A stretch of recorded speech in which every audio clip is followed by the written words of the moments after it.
गुरु रह गए गुड़ और चेला शक्कर हो गया। जिंदगी में देखिए ये क्या घन चक्कर हो गया। नमस्कार साथियों, मेरे व्यंग गुस्ताखी माफ के नाम से प्रकाशित होते हैं, जिसमें कैरेक्टर होता है पत्रकार माधव, जो कि किसी के भी भीतर रहने वाला एक चरित्र है, जो व्यंग मजाक में बहुत गहरी बात कह देता है। शिक्षक दिवस के अवसर पर ऐसी ही एक पेशकश, जैसा गुरु वैसा चेला, चतुर गुरु चालाक चेला। एक नेताजी अपने भाषण में बोले, शिक्षक दिवस पर मैं अपने सभी गुरुओं को तहे दिल से शुक्रिया अदा करता हूँ। आज उनकी बदौलत ही मैं इस मुकाम पर पहुंचा हूँ। फिर वे अपने जीवन में आए गुरुओं की कथा विस्तार में बताने लगे। मेरी आंख के सामने नेताजी की जीवनी फिल्म की भांति चलने लगी। वह 8वीं कक्षा में अपने साथी को बेदम मारते हुए पकड़ा गए थे, इसलिए गुरुजी के द्वारा स्कूल से निकाल दिए गए। गुरुजी की इस मेहरबानी से वे आवारा टोली में शामिल हो गए और गुंडागिरी करने लगे। इस बात से उनमें दबंगाई के गुण कूट कूट कर भर गए। फिर अपने घर वालों के दबाव में मैट्रिक की परीक्षा में बैठे, वहां भी उन्हें अन्य गुरुजी ने नकल मारते पकड़ लिया।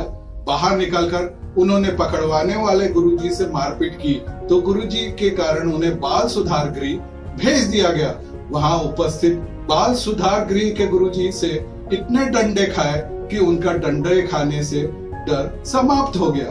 बदमाशों से दोस्ती और निडरता के कारण उन्हें एक लोकल नेता ने अपना चेला बना लिया, या कहें इन्होंने उसे गुरु बना लिया। गुरु नेता की आज्ञा से विरोधियों के हाथ पैर तोड़ना, उग्र हड़ताल प्रदर्शन में पुलिस के डंडे खाना और जेल जाने की महारत ने उन्हें छुट भैया नेता बना दिया।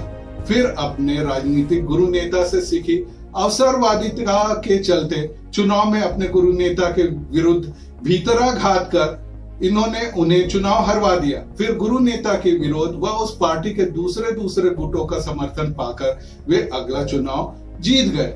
सचमुच श्रद्धा से भरे नेताजी द्वारा गुरु महिमा बखान सुनकर मेरी आंखें नम हो गई। यह कथा उन्हें सुनाते हुए शिक्षक दिवस पर अपने व्यंग्यकार गुरु पत्रकार माधव को मैंने बधाई दी, तो वे बोले, अच्छा है कि कम से कम शिक्षक दिवस पर लोग अपनी सफलता का श्रेय गुरुओं को देते हैं, वरना ओहदे, पैसे और पहुंच के कारण साल भर उन्हें अपमानित करते हैं।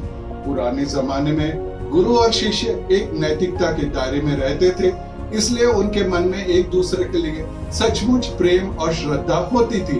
पर अब रिश्ते कमर्शियल हो गए। शिक्षकों का मनोबल बनाए रखने के लिए मैं ऐसे सभी आयोजनकर्ताओं को साधुवाद देता हूँ, क्योंकि इस एक दिन वे शिक्षकों को स्वयं को महान मानने का मुगालता पलवा देते हैं। शिष्यों द्वारा इस प्रयास में साथ देना बेहद पुण्य का कार्य है। मैं शिष्यों को भी तहे दिल से धन्यवाद देता हूँ, क्योंकि आज के बेदर्ज शिष्य अपनी किसी भी असफलता का सारा दोष गुरुओं के मध्य मढ़ सकते हैं, है ना?